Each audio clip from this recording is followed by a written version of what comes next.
Sure. Now, when I say nobody's safe, not even you, Roberto. I know you're getting ready to put the boxing gloves on. I read Twitter or X, whatever you want to call it. Who's this bonehead? Who's this cat that was coming at you? And you told him, keep the same energy when I see you, because he went out of bounds and said some negative things. And, it takes a lot for you to be diffused. But you said, look, I'm a different person depending on what button you push. And, you let this guy know. Richard, it's.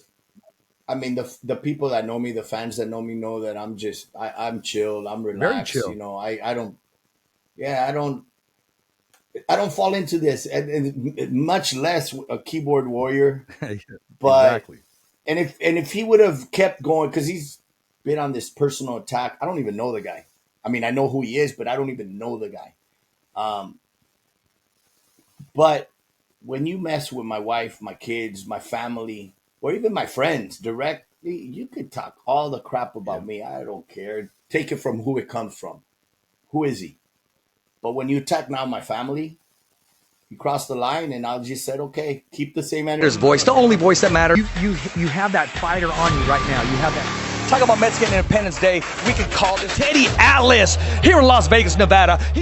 You heard it from the champion himself, simply knocking out the competition. Not Rich Ortiz here with the fighter's voice, the only voice that matters. And like Eddie Lopez, because Josh Taylor is the 4th division world champion, Mikey Garcia. Good evening, everyone. I'm your host, Richard Ortiz of the Fighter's Voice, the only voice that matters. And unlike our guest today, Mr. Roberto Diaz, we're simply knocking out the competition. We're going to go over Ryan Garcia, the new Ryan Garcia, since he's been victorious a couple of weeks back against Devin Haney. How his personality has changed, it's now an eye opener for a lot of people. And we're going to talk about the big fight coming up this Saturday, the heavyweight championship of the world. It's been 24 years since we've had a unified heavyweight champion, and we're going to get in debt. And we're going to talk about, why do you think Canelo at this time hasn't even mentioned David Benavidez? Is it a ploy, or does he truly want that big payday? I'm going to get in the mind of, I don't even know what to call him anymore. So I just call him Boxing Zone, a boxing entrepreneur, because I don't like to use the term former, because it's this. I've been told by Lee Samuels, once you're a champion, you're always a champion, and once you hold the title, that like you held the brass ring of being vice president of Golden Boy, and also the matchmaker, one of the best in the world to ever put fights together. Ladies and gentlemen, our guest, Roberto Diaz. Welcome to the Fighter's Voice. Thank you, Richard. Thank you very much for having me. It's a pleasure, and I'm excited. Let's have it. Let's roll it. Let's get that first bell going. Yeah, let's go. Well, this is the first round. Let's talk about Ryan Garcia. Let's talk about the victory leading up to the fight. And afterwards, he's holding on to that new personality where he's walking on air. He's being himself. Is that the true Ryan that you've always known? Or is this a mature Ryan? Or is this a business Ryan Garcia? Richard, that's a great question. I think Ryan, uh, obviously, a lot of people, including myself, never seen that side of him prior to the fight, the build up. There was moments where I was like, wait a minute, man, something's really wrong. I thought I knew him very well. I signed him as a young man, and saw him mature and saw him progress and saw him, you know, go on with his career. But prior to this fight, that was never a version that I had ever seen. So yeah, there was some concern on my side. Is everything okay? But after the fight, regardless of the result, seeing, and not what we're seeing today, but right after, like the switch came off, and I'm like, wow, wow, he fooled everybody, but he also fooled me. So hats off to him, man. I mean, it could be. It's obviously we're in a different era. We're in a different moment in life. There's a lot of social media. He's a genius when it comes to social media. There's no other young fighter that hasn't won a world title, not even come close to what he's done. And he did this a long time ago. A lot of people criticized him that he was the social media king, but it takes a lot of work Forget that he's a boxer. Forget that he's an actor. Forget that anything else. Just to do what he's doing in social media and to have gotten to where he's at takes a lot of work. I mean, for you and I, we'd have to be there 10 hours a day doing that to even come close, Yeah. right? So, and then on top of that, add the hours of training in the gym, the fighting, the boxing, which in itself is an art. So putting those two together and being at the top level in both, it takes a unique person. And I think what we're seeing is, and I'm not comparing, so the listeners don't say, oh, this guy's crazy. But every once in a while in different eras, we see this. Muhammad Ali, Madomero Paez, Nassim Hamed, Yeah. Floyd They've Mayweather, all had their season. they're geniuses. Yes. Exactly. And I think what Ryan did was that of a genius and obviously fooled everybody, myself included. Very well said, because it leads up to my comment now. I think he took a little bit out of everybody. A little bit of Ali, a little bit of Floyd, Nassim, Roy Jones, Paez, everybody. And you know what? It doesn't work for everybody, but it works for Ryan Garcia. And I am moving forward with the loss against Tank Davis, but Roberto, I can't help but look back at the two different people leading up as far as the weight and how he had to maintain that weight coming inside of the ring. There's a big difference when you compare pictures. And if you remember that fight, correct me if I'm wrong, Tank Davis was holding on in those first 4 rounds because Ryan was applying the pressure, and he went for it. He didn't sit back. He went for it. In that particular fight, I mean, look, it's styles. You got to use what's uh, in your toolbox. You got to use what your talent is and what your advantages are, right? In that particular fight, Ryan had height and reach. I would have preferred to see a Ryan maybe more on the back foot, inviting Gervonta into him, using his reach, using his height. Ryan wins the first round Yes. because he does that. After the second round, Ryan goes into an aggressive mode, searching for Gervonta. Gervonta Very has a aggressive. Ryan was very aggressive, overly aggressive, but Gervonta also has very high IQ.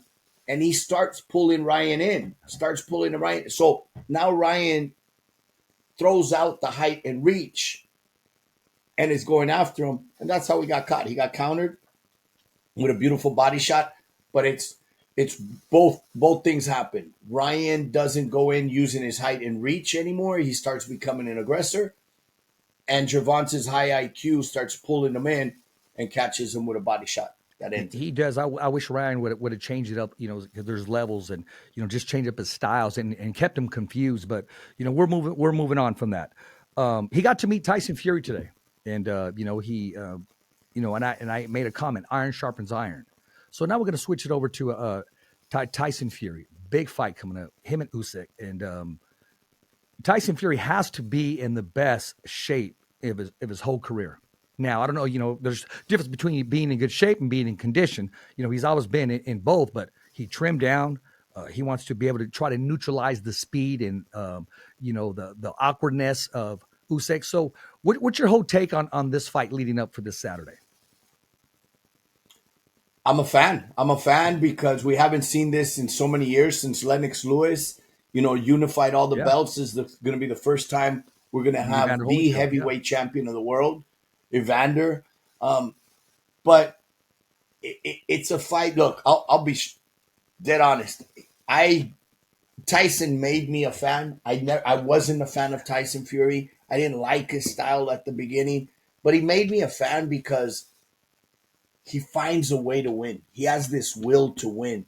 He's awkward. He's big. He's silly. But he and years ago when I heard, man, look, he's doing. There's a fight where he holds on to both Yeah. ropes and he's imitating like a Muhammad Ali. And it's like when they said, "Oh, he's just like Ali," I'm like, "Oh, come on, don't say that, man. Don't compare the Yes. greatest."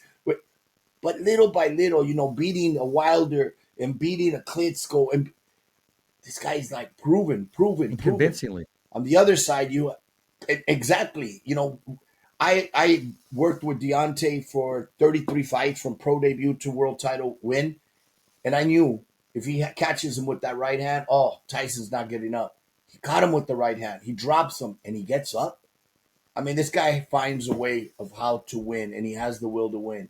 Very awkward, moves very quick and swift for a guy his size. Very And agile. you're absolutely right. Very agile. And you're absolutely right. Right now, the look is he looks quick. He looks lean. He looks like he prepared. Him and Ryan meeting together, it's funny. You see, uh, it's like they're looking in the mirror. They use a lot of Yeah. psychology. And on the other side, you have a man that Inusic, that's a tremendous fighter, the epitome of a fighter, very high IQ, very well conditioned. It's one of those fights that is true 50-50. It's one of those fights that today I'll wake up and I'll say, you know what, Fury has to win. He's the bigger guy. He's going to use his size, his weight.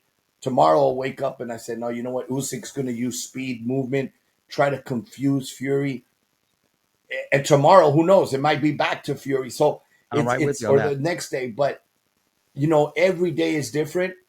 Um, and I come up with a reason why. Again, Fury should win based on size, based on weight, based on uh, logic. Logic goes out the window in Yeah. boxing. Usyk should win based on IQ, based on who he's beaten. I think the postponement of the fight actually benefited Usyk because he could bulk up. He looks big. He looks strong. They're both very confident. Um, I just think, you know what, this is one that you sit back, enjoy, because I think we're going to see a lot of different things going on, a lot of drama, and a great fight. You see Tyson from afar, Tyson Fury, and you're thinking, okay, who's this guy? I used to call him the Larry Bird of boxing because you see Larry Bird and you say, who's this white guy? And all of a sudden he's taking it to the hoop and winning championships. Tyson Fury, you see this guy very light on his feet, and yes, I agree with you. He finds a way to win. Usyk's a heavyweight Lomachenko, if you want to compare the two. Just his movement, his balance. So, you know, he has a shot in this fight. He really does. He's a dog in this fight. So Absolutely. I would say 50-50. Absolutely. And, I'm like you, Roberto. I got to see something. It could be, I've made my decision right seconds before the bell rings because I see something, or if it's the ring walk or Hmm. the weigh in, little things I pick up. And, I had said, and I'll go back and tell you this. I had Josh Taylor. I've always said he was going to beat Teofimo Lopez. I said he's going to stop Teofimo. This is it. Right that same day, I had to document it. So who did I call? I called Lee Samuel. I go Lee. I go Teofimo's going to win 9th round knockout. That's what I said. I mean, I was wrong, but I switched it because I saw something at the very last moment, and he painted a Picasso. So you do see those Absolutely. little things, and they Absolutely. make a difference. Don't you agree, Roberto? 100%. 100%. I mean, a lot of times the people that go to the sports book and wager, they wait till after the weigh-in to see. With the heavyweights, not so much because we won't see a dry fighter. I mean, they're hydrating all the way through. But a lot of the people that put on wagers and bet wait till the last moment to see how they see that fighter at the weigh-in. On this particular fight, again, it is a 50-50 fight. Um, seeing Tyson so lean, he can't use that big body, that weight anymore as much as the Tyson that we've seen in the past. But that tells me he's very well prepared, very well trained, took it very serious, and he's gonna come out fast. Now Usyk has to use his movement to try to tire Tyson, to have him moving, every minute of every round to try to, burn him down. Yeah. Tyson has to go to the body. We've seen Usyk get hurt a couple times to the body. Was it a one-time thing, or is it something that really bothers him? So, um, but again, it's one of those fights that I think the whole world will be watching. It's important for the division. It's important for boxing. It's important for both of their legacies and careers.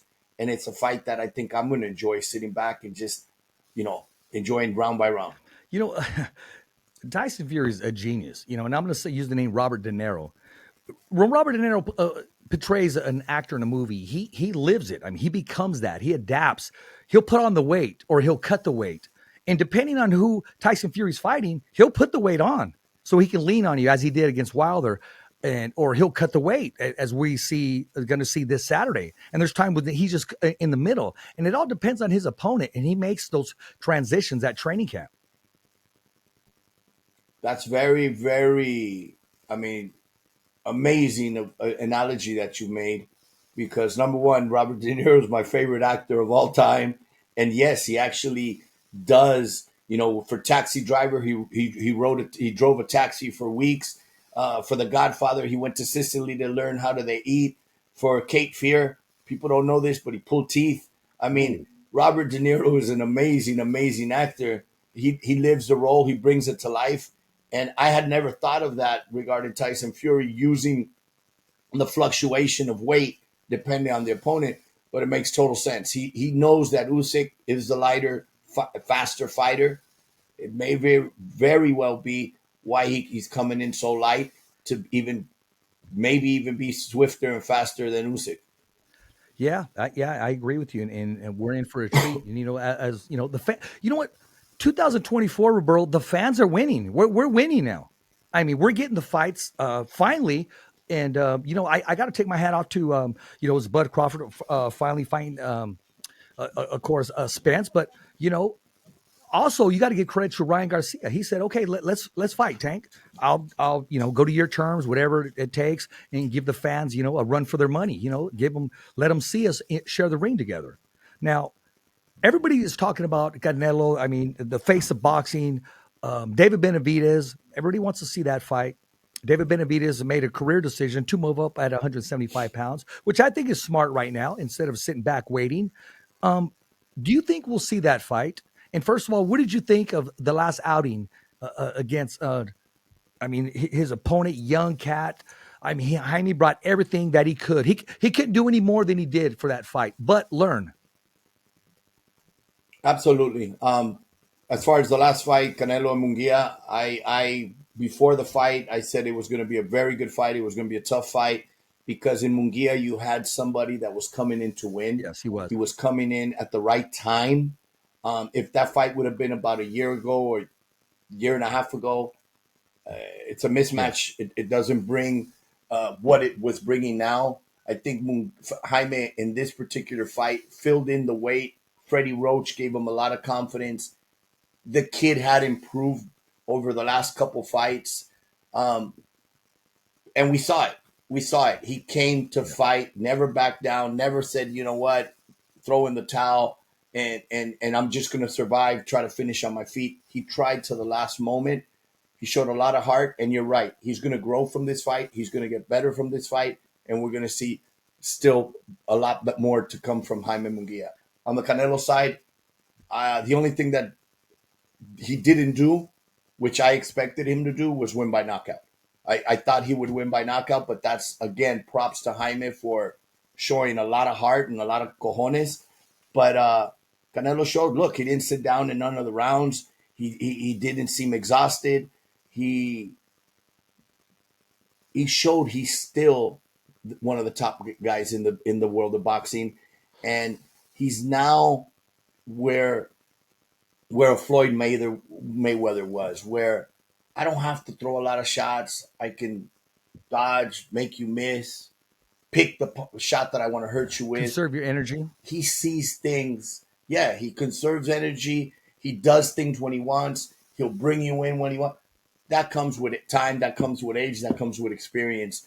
He's all put it together. And I think right now, not that he's the best he's ever been, but he's right there. And as far as seeing a Benavidez fight, look, he's never. I've known Canelo since he was 15 years old. I worked with him for many years. He's never dodged a guy. In fact, he was one of the hardest ones to convince not to fight certain fighters. And no, that's who I want to fight, and that's who I will fight. Um, I think he's at a point where he's right. You know what? Every time I fight somebody that they say I wouldn't fight, they throw out another name after it that he won't fight this one and he won't fight that. So he feels, I think, to the point where I don't get the credit. If you look at his resume, I was talking to Gabe Rosado yesterday. It's a very hard resume to match, Yeah. especially at his age. I mean, you see a Pacquiao, you see a Mayweather. years later. But at his age of 33, nobody's fought that resume.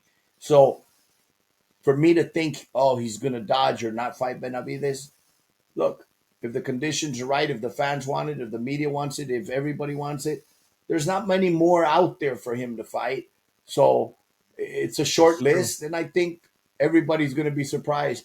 And it's a great fight. Obviously, the people want to see it because it's a great fight. But I'm just really really surprised at how many people actually think you know uh, it's a one-sided fight in favor of David. Yeah. David is a very young, strong, hungry killer, Yeah. Yep. monster. The Mexican monster. But exactly, but that's the style that also favors Canelo.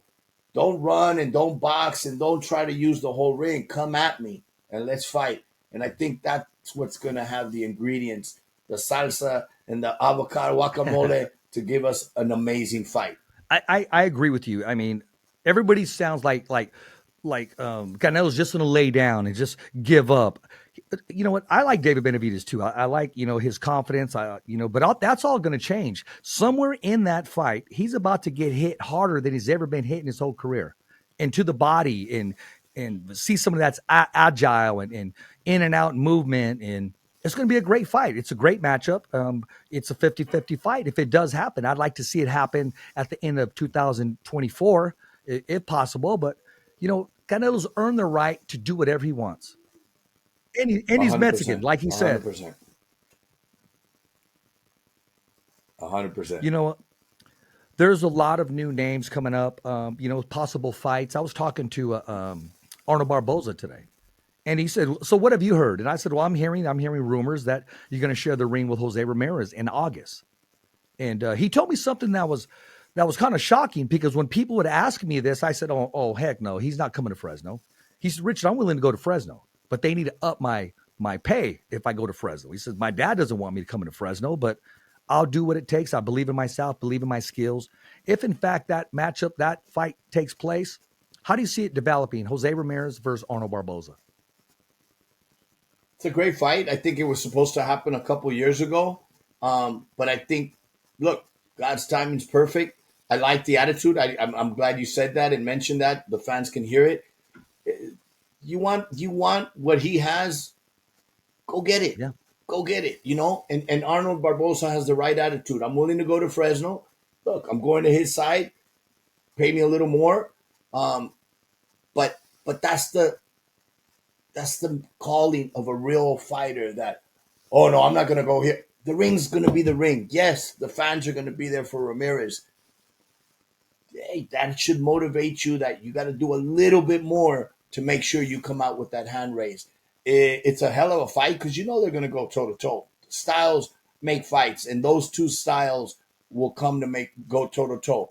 On one side, Ramirez, if it isn't Fresno, he's going to be pumped. He's going to be motivated. It's going to give him. He fights for his crowd. He fights for his fans. That'll give him that extra to go even deeper. And Arnold knows, hey, if I want to walk out of here with a decision, I got to be clear. So uh, I hope it's true. I hope that is a fight we get to see before the end of the year. You mentioned earlier, 2024 has been great. Look, that's what we need to continue to make it great, so it finishes out with a big bang. I agree with you.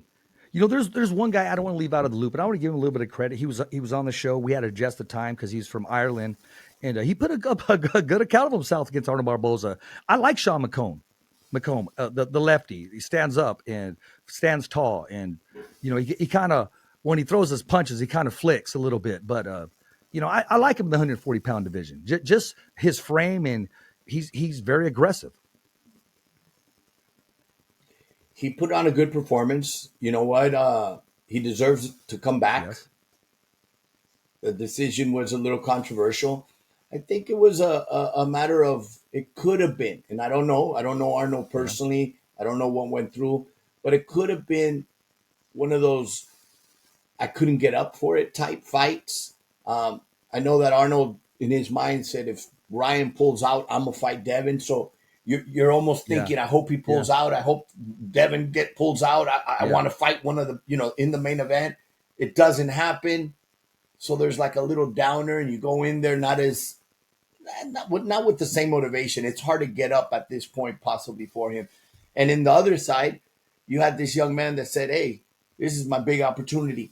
And in the beginning rounds, he started growing and growing and growing, and started almost like believe. I'm not saying he didn't come in with thinking he could win, but as the rounds went by, I can win. I can beat this guy. I could beat. And you started seeing a change. And at the end of the fight, it was very, very close. And I mean, personally, I got to say that I thought he pulled it off. This has to be an experience for Arnold to say, look, no matter who it is, don't take him lightly, because you never know what could happen, and you're too close Yeah. to opening that door and being into the big fight. So either train 100% mentally and physically to be in there 100%, but don't be in there 50, 60, 70% in the ring if you're not 100% mentally in there, because a slip like that can cost them not only hundreds of thousands of dollars, but his opportunity that I know he's been patiently waiting for. And let's keep it real. That of a loss like that cost him 2 years to get right back on there. I mean, Absolutely. look how long it's been with Absolutely. Jose. I mean, since losing to Josh Taylor, it's been over 2 years already. And until he gets that title, Cost you opportunity. time and it costs you money. What was that? It costs you time and it costs you money, Absolutely. because a loss sets you back to, lower purses. You're absolutely right. And boxing has a small window, anyways. It really does. And you got to take advantage of it once you're on the big screen and once you're on TV. You got to perform. I was talking to Lee Samuels, and he said Top Rank, they want knockouts. When you're on TV, ESPN, they want knockouts. When you're the main event, when you're the co-main event, as you know, they want excitement. And that's what the networks that satisfy the networks, satisfy the promoters, and that's what they want. You got to deliver. Well, at the end of the day, it's satisfy the consumer, which is the fan, Yes, which will raise the ratings on the network. And that's why the network says, hey, so many millions tuned in. And that knockout is why they tuned in after, basically they'll keep watching you after how exciting you are. And that'll raise the ratings. And that's what the networks want. Exactly. And to a boxing fan, look, there's no more better excitement than a knockout. Well, I just gave you an alley-oop, Robert, and there it is here. And it also comes down to the matchmaking. The matchmaking. I mean, when you put a fight together and this is a good fight, and it exceeds even what you thought, how does that make you feel? Almost like a father watching his child, score a goal or hit a home run. What is that feeling? What is that feeling that you have, right? When you put together a great fight, a great matchup, and putting it together, it's has the opportunity of being fight of the year or just giving the fans exactly what they want. How does that make you feel? There's times when you think this is a can't miss, and it misses, and you're so disappointed because, for instance, two aggressive fighters that come, forward and that day decide, I'm gonna box today. I don't want to go into a war, and all of a sudden you get this boring fight, and you're like, no way, this was a can't miss. So it's a big downer. It's a big disappointment. But when you get that fight that you knew was going to be a candidate for fight of the year, and sure enough, you get it, there's no better high. There's no better high. You feel satisfied. You feel confident. It's not like they make an announcement after the fight. By the way, the matchmaker was so and so. No. You don't do it for that reward. You do it for self-fulfillment. You do little check mark in your imaginary list of, I got one.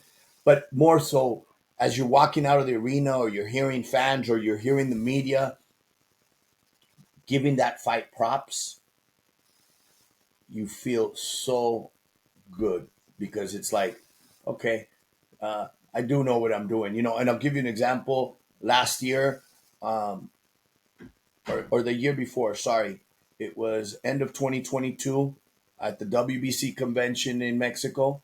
I requested an eliminator between Luis Neri and Azat Hovhannisyan. for the mandatory position to fight for the world title. The fight happened last year, Luis Neri against Hazard. I said it can't miss. It can't miss. Both of these guys like to go toe to toe. Both of these guys love pain. They like to exchange. And at the end of 2023, the fight was WBC's fight of the year. Um, I got it wrong. I got it wrong because I thought Azat would stop Luis Neri. Luis Neri stopped Azat, but it was fight of the year. So I was very proud of that fight, of both fighters, because in a sense, they made me well, I was proud, but they made me get that recognition that I put that fight Yep, that's great. together. I requested it, WBC ordered it, and obviously Luis Neri went on to fight one of the greatest fighters in Inoue. There you go. Um, this next segment is called Nobody's Safe. And I'm going to thank one of our future sponsors is Corona Light, our future sponsor, Corona Light. And Nice, I'm going to have a nice. drink to that before I, Congrats I on tell that. you nobody is safe, Roberto. Congrats on Salud. that future sponsor. Future sponsor. Yes, sir. Now, when I say nobody's safe, not even you, Roberto. I know you're getting ready to put the boxing gloves on. I read Twitter or X, whatever you want to call it. Who's this bonehead? Who's this cat that was coming at you? And you told him, keep the same energy when I see you, because he went out of bounds and said some negative things. And, it takes a lot for you to be diffused. But you said, look, I'm a different person depending on what button you push. And, you let this guy know. Richard, it's I mean, the people that know me, the fans that know me, know that I'm chill, I'm Very relaxed. chill. I don't, yeah, I don't fall into this, and much less a keyboard warrior. But Exactly. and if he would have kept going, because he's been on this personal attack. I don't even know the guy. I mean, I know who he is, but I don't even know the guy. Um, but when you mess with my wife, my kids, my family, or even my friends directly, you could talk all the crap Yeah. about me. I don't care. Take it from who it comes from. Who is he? But when you attack now my family, you cross the line, and I just said, okay, keep the same energy, because he's seen me at a couple of times. It's funny because he's posted that I've seen him and I froze. I mean, come on. How am I going to freeze from it? And with all due respect, I mean, we're all going to get to where he's at age wise and could barely move. But I'm not there yet. He Yeah. is. So he should be a little bit more like, you know what? Don't fall into this little trap of games, because you don't know me. You're just going off trying to make somebody like they're using you as a puppet, because you're going out there and just trying to please somebody else by attacking me. But you know what? When and I'm not, obviously, um, I want him to keep the same energy. I want him to say what he does and what he's been doing and saying to me when he sees me in person, because it's one thing behind the screen and a keyboard or behind the phone, but it's another thing in person. So I'll leave it at that. The little old man just needs to shut his mouth. I agree with you. And, I was most impressed with the fans and the support that had your back, Roberto. I mean, they I mean, look, I can't thank the people enough that know me. I think it's people that know me and know who I am, know my character, know my person. I'm very friendly to everybody. Fans that come up and during my years at the promotional at Golden Boy, when they would come up and, hey, can I talk to you? Can I ask you about my kid? Can I ask you? Can I get a picture? Can I get? Absolutely. I mean, uh, our work, our sport is where it is because of the fans. yeah, And I've always kept that. And because I am a fan. So I put myself in their situation, in their shoes, and I would hate anybody to say no. And who am I to say no? So when I saw the support and everything, it's people that know me. Obviously, in boxing, everybody has something to say negative about somebody else, but it's that's most true. of the time when they don't even know you. It's like when they don't know you, then they have to act like they know oh, yeah, this and that. But look, like I told Ryan Garcia many years ago, the key is that you have more love than hate, because you're always going to have hate no matter what. If you don't have hate, that means you're doing something wrong. That means you're not relevant. So you gotta, if you have hate, you're doing something right. You're somewhere at the top. But as long as you have more love than hate, then it's all good. Exactly. I agree with you. And just reply back. I hope. Um, I know you did a good job there. The way you handled it was yeah. And all we could do is hope that these guys, they just, they got nothing better to do, and sometimes they take it to extremes. And you handled it very professionally, but you let them know at the same time, and everybody's had your back. I'm going to go back for a moment Thank you. and Thank you. talk about the possibility of Jose Ramirez and Arnold Barboza taking place in Fresno. I hope it takes place in LA, somewhere in California, outside of Fresno. Because I got to tell you, Roberto, for reasons beyond me, I've been banned in Fresno by a certain promoter in Fresno. That I've done so much stuff for this guy, but it is what it is. That's boxing. I'm not surprised. So I hope it takes place other than Fresno, and so I can go in there and watch I the fight. was not aware of that, and that's crazy because I mean, Richard, I've known you for many years, and all you do is come and bring positive to the sport we love. So in that case, I'm Staples Center all the way. Let's go, or crypto as they call it Yeah, now. exactly. That's definitely it is a good LA fight because now it's neutral grounds, close to both. You get maybe both sides bring a load of fan base and a bigger arena. I was not aware of that situation, so you got my vote. Let's go to There LA. you go. Yeah, yes, sir. Appreciate your support too. So what's going on with Roberto Diaz now? I thought somebody would pick you up. I thought you'd go to PVC or something. I don't know what's going on. You're still involved. I mean, I know your wife is one of the she works with Team Canelo and she advises him. I don't know exactly what her role is, but she's been there for years. She's doing a great job, of course. I'm thinking, where are we going to see Roberto Diaz in the next year? What are you, Well, yeah, Roberto? she What are is you a working personal on? A assistant. podcast? Your own promotion? What's going on? I'm right now managing fighters, advising fighters. I president of Sheer Sports Management. I'm happy to say we're building a new stable, Congratulations. and I still thank you, thank you, and still a lot of my old fighters, Jorge Linares last year, Pablo Cesar Cano, Ronnie Rios, have reached out to me, and some of my female champions have reached out to me to help and advise them. So look, anybody calls for help, I'm there to help and you know give them my advice and uh, just looking at different ventures. I did have some calls from different promoters for matchmaking, but it was I thought it over the first few months. Okay, that's what I do, that's what I love, but it wasn't here anymore. It wasn't in the heart, and it is a very tough schedule. It is a very stressful position, week after week. There was some great opportunities there, and I did lose sleep a couple, weeks of thinking, should I pass it? Should I pass on it? Should I pass on it? To those that made the offers, I thank them very much. They know who they are, and but I'm very happy. I'm very happy in the new Good. role.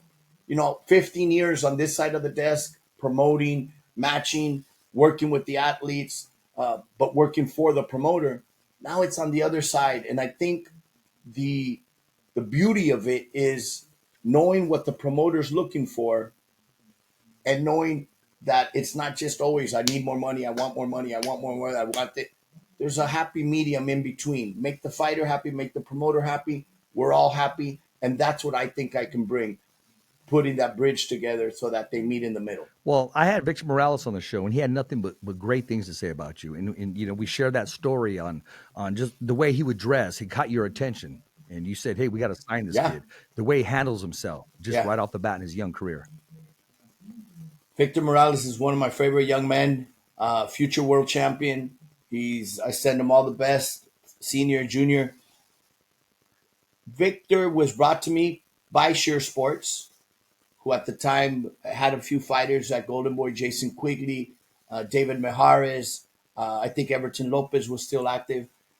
And they showed me videos, very fun, very exciting. Um, but it was like, okay, you know, I'm going to pass. And I remember at Fantasy Springs, very clear. seeing him, he was sitting down. I got up and approached him and I said, "Excuse me, you Victor Morales?" He said, "Yes, let's talk."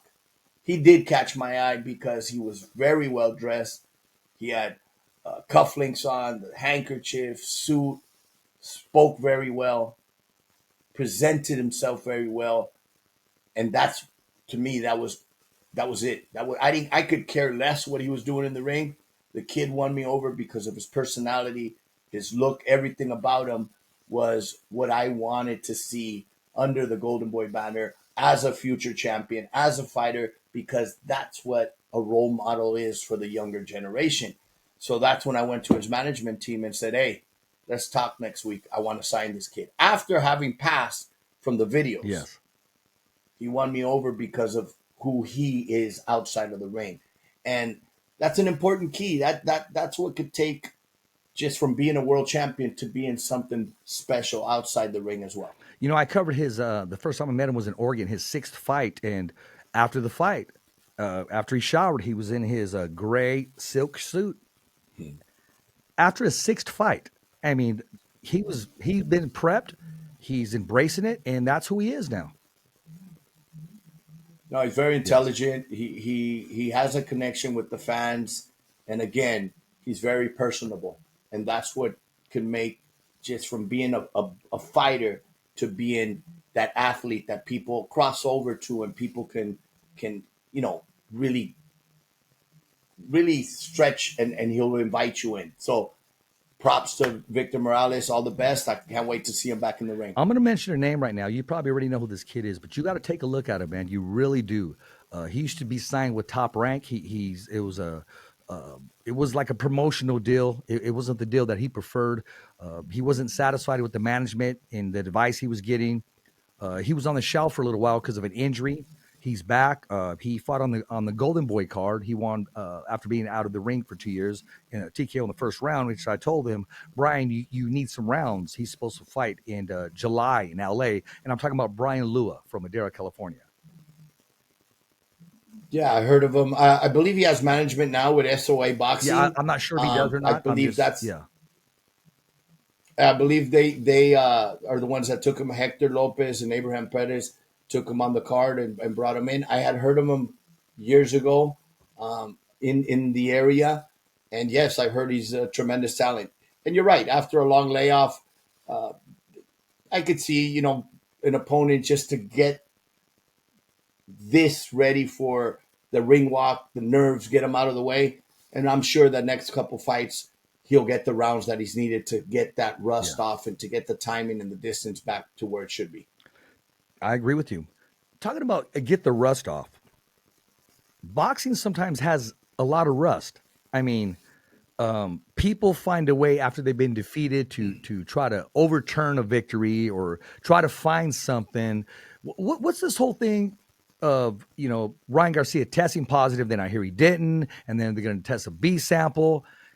You see Ryan, he's not worried at all. He's living life to the fullest.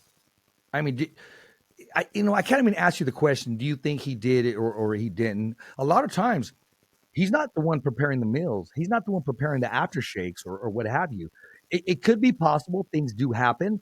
I just, from watching him, but I'm not there. He just seems like a person that wants to win on his own will and on his own talent. So, what do you think about the allegations and how do you feel about it? Well, you could already see how he's handling it, but Team Haney, they seem to keep moving forward. What's your take on that? Take the defeat and then pick your head up and move forward, or right New York and see if they can overturn Ryan Garcia's victory. What's your whole take on this mess? Because I call it a mess. It is, and it's unfortunate that it happened, but it's part of the sport. It's part of life. It's part of every other sport. Um, and whether it is or isn't, I think we have to be sensitive on both sides. I agree. In the event, I'm gonna put my shoes in Devin Haney's. I'm gonna put my feet in Devin Haney's shoes. If I'm Devin Haney, of course I want it overturned, and of course I have to say that's why I was beaten because look, there was a reason. Because he shouldn't have beat me, or he shouldn't have beaten me in that fashion. Yes. If I'm Ryan, and I think Ryan, that's why we're seeing that he's so traveling, enjoying. He was at the Canelo fight. He's now at the Fury Usyk fight.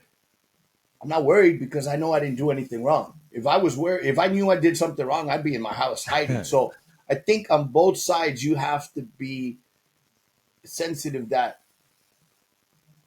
they're both right. And I know how crazy that sounds, but Devin Haney, I'm right to think he cheated because the test says you're positive.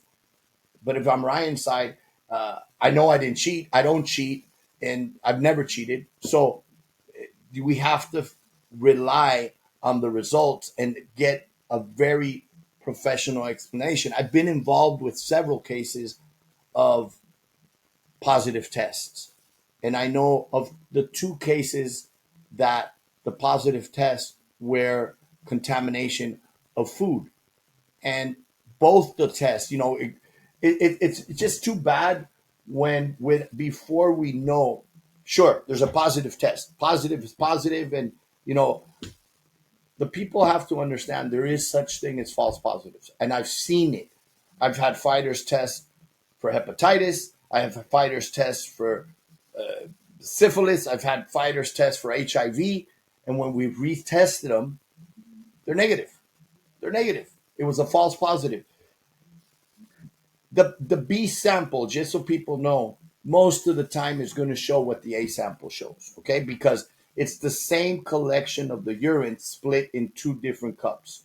So it's not like a different, here's a urine sample from the morning and here's a urine sample from at night, and this is A and this is B. No, it's the same urine sample split in two different cups. Could there be a contamination of the cup, the handling, somebody's hand touching it? That's possible.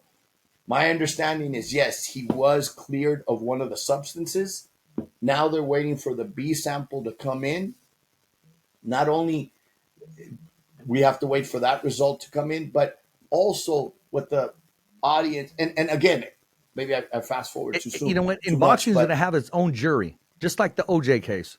That's the problem. That's the problem. I think, yes, if you have a positive test, I think the whole world doesn't need to know. I think they have to do the testing, everything done behind. The opponent has to know. In the case of Devin Haney, him and his team have to know. The commission has to know. The fighter that tested positive, in this case, Ryan, has to know. Their teams have to know. But it has to be kept behind closed doors. The gag order. Yeah, I agree. Until it's resolved and confirmed. Because the problem is now the whole world labels you as a cheater. The whole world does this and that. And then the B sample comes in and he's clear. Or he's not. But then they come back and say, oh, but the amount that it was over to give a positive was a certain percentage that, yeah, it can't be because you took something for a performance enhancement. So, but by this time, you're labeled a cheater. And it's hard to take that out of the mind once they're already, there's so many people already convicting you that it's hard to go back. Look, Francisco Vargas tested positive for clenbuterol. Francisco Vargas had gotten tested, and I don't remember the exact dates, but let's just say he got tested on Monday by VADA, negative. Tuesday, he goes to his mother's house and has caldo de res, meat, as a soup. And then the next day in the morning comes back to have recalentado. Then he tests positive on the next test. But then he tests negative on the next 14 or 15 tests. Nobody had ever tested so many requirements because California now says, in order for you to go on and fight Toledo, we're going to test you randomly over the next few weeks. And he was tested over 14 or 16 times, and he tested negative. It was that caldo de res. Now, people say, yeah, the Mexicans use that. No. It's a known fact in Mexico. It's an epidemic that from central to south, the farmers use that on the cattle to grow the cattle and sell it faster and cheap and more expensive than to grow it naturally. Now, it doesn't happen between the center and the North, because a lot of that cattle gets exported into the U.S. And now, if it becomes a U.S. problem, guess what? Now you got international laws going to get involved if people start going to the hospital with contamination, because it not only, I mean, can it enhance, can it do this, can it do that, but it's a poison when people ingest it. So it's not possible. The cattlemen know, don't do it with the stuff you're exporting to the U.S., because guess what? They'll stop buying from Mexico, center of Mexico to the south. What's the worst that can happen? The guy goes to the hospital, gets taken care of, gets some antibiotics. It's not a global problem. It's a Mexico national problem. So now these levels that Canelo, that Francisco Vargas tested it positive for, the levels that they were at are now accepted within the legal limits. That tells you that there's certain countries that have certain things in the products that they eat that can affect a test. So that has to be really looked at depending on what country you're from. It could be in another country, it might not be meat, it may be in the water. So you have to base it on that. Those tests need to be done behind closed doors before we go and convict somebody of cheating when we don't know the whole facts. I agree with you. And, when you take a defeat, George Foreman said it best. He said, every fighter is looking for an excuse. They're grasping for straws. Of course. The weather wasn't right. I wasn't right. I had this injury. I had that injury. And when an opportunity falls on your lap to justify your defeat, you're going to run with it. And social media is crazy now. And it's just, innocent until proven It's guilty. human nature. Exactly. And that's how I like to see it. I'd like to see more information, and but it is human nature. Look, whenever a fighter wins, it's everything's great. I'm the greatest fighter. I'm the great. When he loses, you got to start looking around who's to blame. Oh, my trainer this, my trainer that, the matchmaker, the promoter set me up. There's always pointing of fingers. But while you're winning, everything's beautiful. Everything's great. Everybody around is accepted and welcomed, and the circle gets bigger. When you said earlier that sometimes, it could be from the cook, it could be from the conditioning, you don't know what you're taking. That they need to really know who's in that team and circle Yes. on all the teams, because that can't be a valid excuse, because, well, I don't know what he gave me. Well, then you shouldn't, you should find out, because this is how it can affect. Forget the penalties, forget this, that stamp that you're labeled a cheater will go with you forever. And when you're not, and you're not, I saw how it affected a Canelo, for people to accuse him for somebody that is very particular on what comes into the body and what comes into his system. And then for people to think right away, oh, he cheated. Look, if they would have tested several people that week, and these are not athletes, I guarantee you they would have been positive. This includes the president of WBC, Mauricio Suleiman. I think Bill Clinton was there. I think Carlos Slim was there. They were all at a baseball game. I think it was a Serie del Caribe or something, and went out to eat meat. The steakhouse had steaks or tacos or something. Yeah. I think they all would have tested positive because they all ate in the same place, but we're just too quick to say. It's easier to say cheat. Exactly. That's human nature to point the finger. I'm going to name some matchups, and you let me know who wins. Tommy Hearns against Floyd Mayweather. Tommy Hearns. Roberto Duran. Big right hand. Boom. Yeah, that big right hand. Roberto Duran or Julio Cesar Chavez. Oh, Richard, you put me on a killer spot. I probably one of the biggest for years, biggest Julio Cesar Chavez fan. I mean, I almost quit jobs if they wouldn't give me weekends off to go to Vegas and watch them. Early on, as a young man, I didn't like Roberto Duran. I didn't like him. He beat Sugar Ray Leonard, one of my first idols.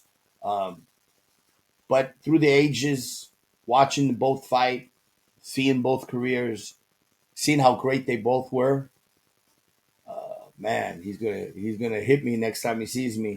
I have to go with Roberto Duran. I have to go with Roberto Duran. Sorry, Julio, I love you, man. That's the tough one. Sugar Ray Leonard or Pernell Whitaker?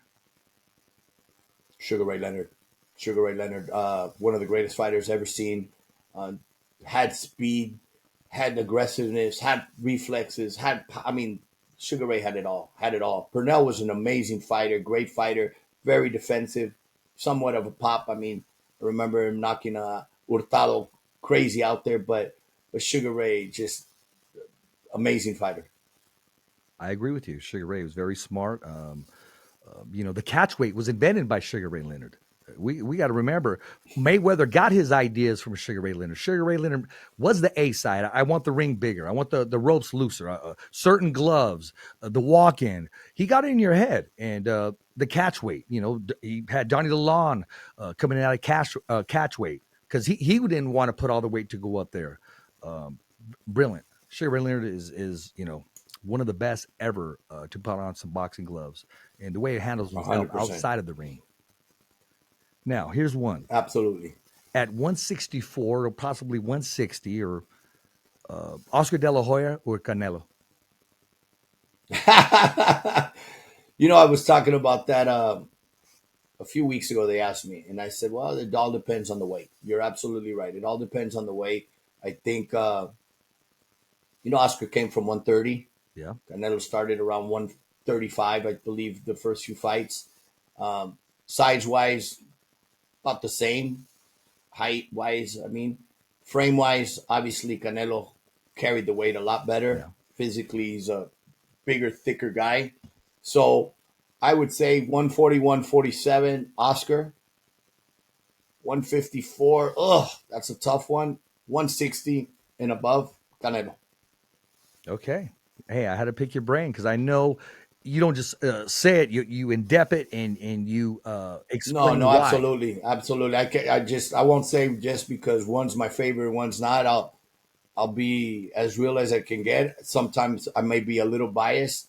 When you said Sugar Ray or Tommy Hearns, I said it right away because two of my favorite fighters ever. Oh, Tommy Hearns is one of your favorite fighters? Yeah, Tommy, I love Tommy. Number one, my very first autograph was from Tommy Hearns. Sent me a beautiful studio picture. I still have it here somewhere. Um, so that's the very first thing when I started collecting autographs Yeah. from fighters and stuff. Tommy Hearns was the number one, the first one. But I liked him because Tommy Hearns was known as the hitman, a big puncher Yep. with the right hand, but he was also known as the Cobra. Yep. Motor Very City great Cobra. boxer. Yep. Exactly. When he fought Benitez, he showed some boxing skills. Yes, he When did. he He got fought knocked Pipino down, Cuevas, and he they showed a both got killer knocked right down in that hand. fight. That was a good fight.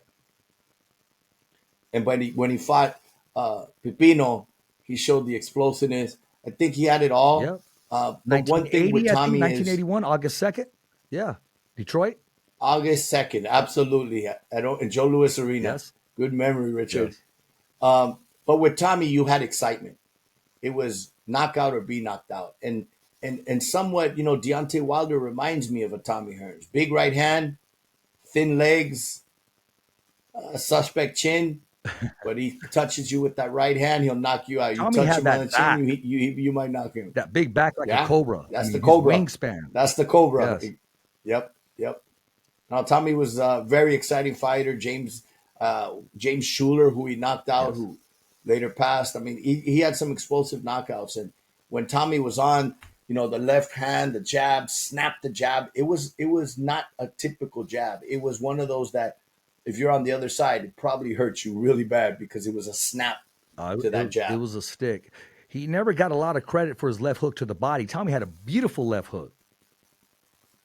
I mean, Yeah, you wouldn't expect it because he was so yes. tall, but he would crouch, bend just enough to dig it deep. No, Tommy, I mean, he had a master in that gym, Emmanuel Stewart. Oh, yes, he did. Emmanuel Stewart, the late, great Emmanuel Stewart.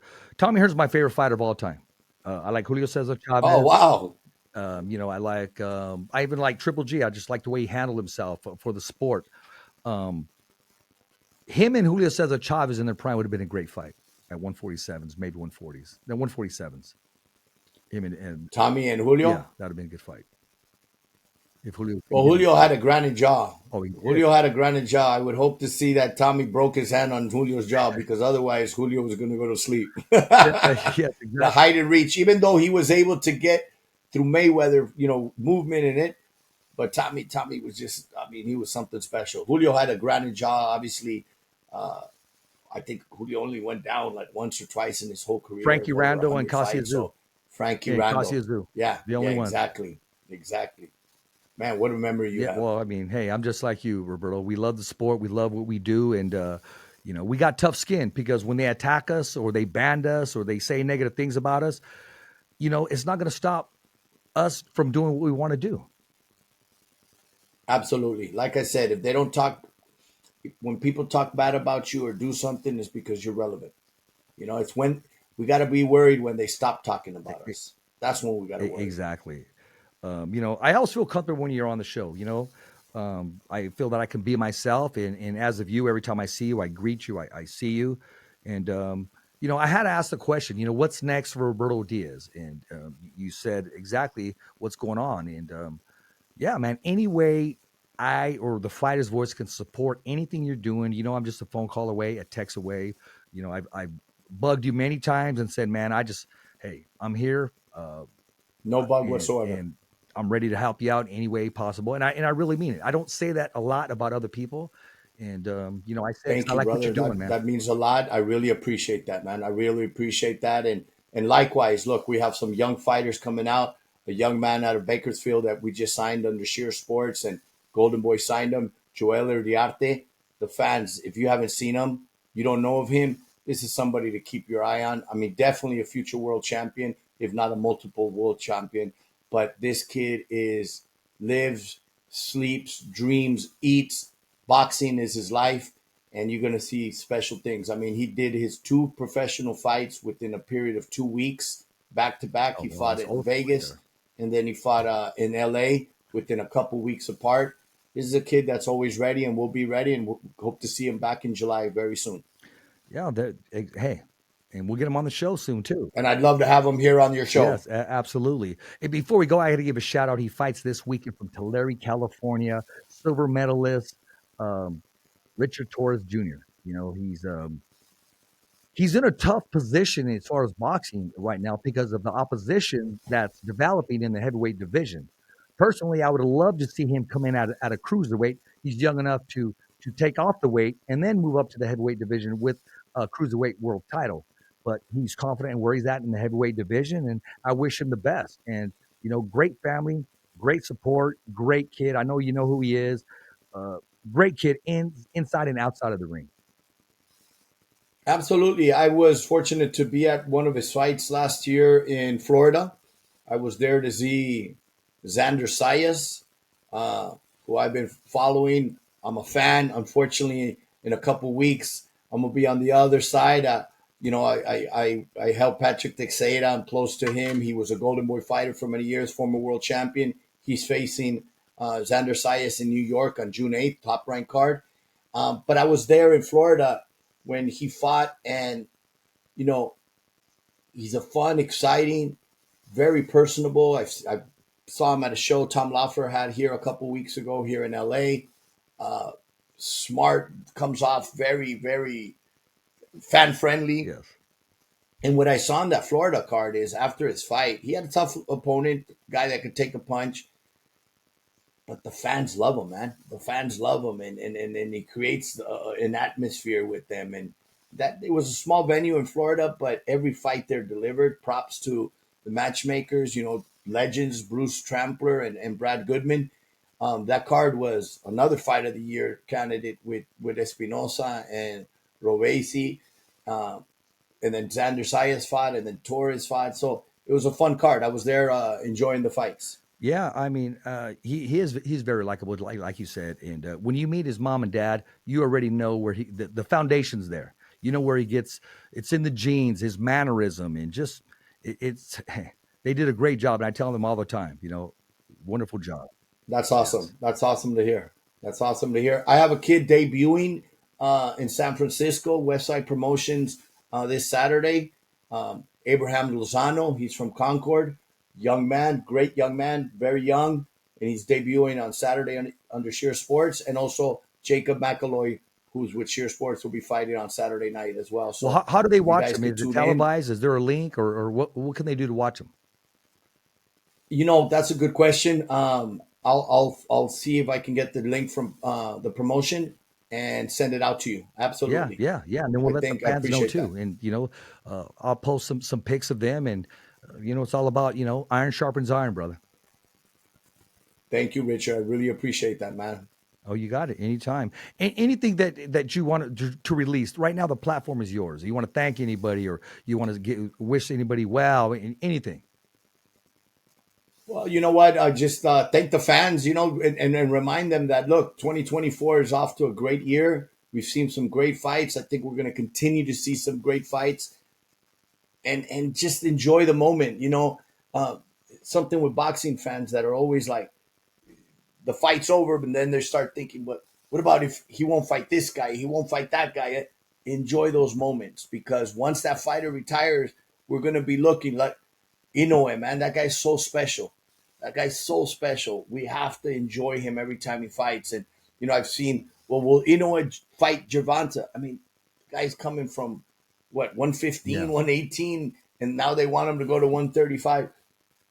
Let's enjoy him at Yes. 126 where he's at now, because there's some great fights there. I think tops will be 130, but look how many divisions he's already conquered and how he's done it. I mean, we have some great fight. Lomachenko came back the other night looking Look masterful. great. One of the finest fighters you've ever seen.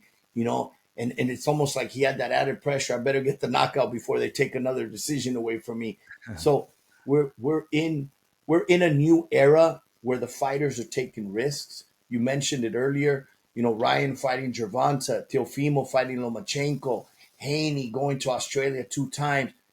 We gotta grasp that, because it's back. Look, the Mayweather cycle is fading out. The young kids that came under Mayweather believing that you had to be undefeated and don't face it worked for Mayweather because he's a master. He's one of those once in a lifetime type fighters. He can do it, but it doesn't necessarily work. The greatest fighters that ever lived, Muhammad Ali, Sugar Ray Leonard, Tommy Hearns, Duran, Chavez, they all lost. Yes. And we still talk about them. I think now we're seeing that the younger generation coming under Canelo see, hey, wait a minute, he's successful like Mayweather was, but he has a couple defeats, yet he's still on top. He's still making money. He's still famous. So the young fighters coming up are saying, look, a loss is not the end of the world. And that's the truth.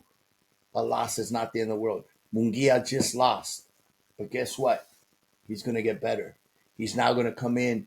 I went 12 rounds with Canelo Alvarez. I can go 12 rounds with anybody, but now with a different approach. And he's going to learn from that. And much more importantly, he's going to get better from it. I agree. And he's having a good time. He was on social media dancing. He was getting down too. Yeah, yeah, he's I having a didn't good see that. time. I didn't see that. Just Well, they he they made they some played good it. I money, and the posted it too. He's having fans, a good time. you know, oh, but you know what? No, I saw that one. Richard, if it's the one I'm thinking, he posted it because he was joking that guy was dancing, but it looks like him. I saw that one. It's a guy Are you dancing serious? like all crazy, but yeah, it He did wasn't post. It him. does It look like, was and I was almost thinking, like is that really him? Hey, that guy no, look.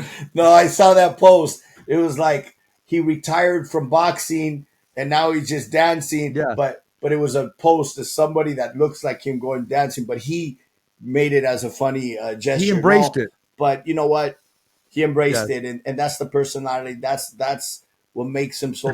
The people Hey. love him, and I think after that performance, even though he lost, his fan base is going to grow. I heard Yes. his numbers rose in social media, so that's when you can applaud. Look, especially with the Mexican fans, you can lose a fight, but go out on your shield, and you're loved even more. I agree with you. Very, very well said.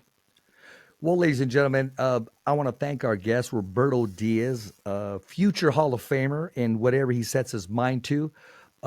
It's always been an honor to have you on the show and for you to loosen up and talk boxing. And we can just go all day. Sometimes I call it garage talk. You know, when you're in the garage just having a cold one and you just start to talk about your favorite fighters and your matchups. And, you know, I'm glad the fans get to hear from you because it's very important as a matchmaker and how you see the fights, you know, the golden years is what I call them. And there's more golden years that are applying now. Boxing is in a good place right now as far as the matchups. You know, there was everybody, like you said, they didn't want to take that L. And now everybody is willing to take the risk. Why? Because of the dollar. And if that gets you inside of the ring, so be it. Because we're both winners, Roberto. Because as fans, as we are, we follow the sport. We get to see the matchups that need to be made in 2024, 25, 26, 27, etc. Absolutely, absolutely. And now with His Excellency Ala Sheikh, I mean, this is amazing Yes. time for boxing, you know, because thanks to him, we're gonna see some of the greatest fights ever made in this era, and he's pouring on. He's bringing back to life. So the more the merrier, because it'll step up everybody's game. And guess what? At the end of the day, boxing wins. The fans win. The fighters win. The promoters win. In all, boxing wins. Absolutely. Enough said. Well, ladies and gentlemen, if you haven't subscribed to our YouTube channel, www.youtube.com/thefightersvoice. Remember, every fighter has a voice, and so do you. As always, it's a wrap. Thumbs up for Richie. Thumbs up for Richie. Remember, it's always voiceography at its finest. So on behalf of Richard Ortiz, the special guests, saying hasta luego, babies. And always, thanks for listening.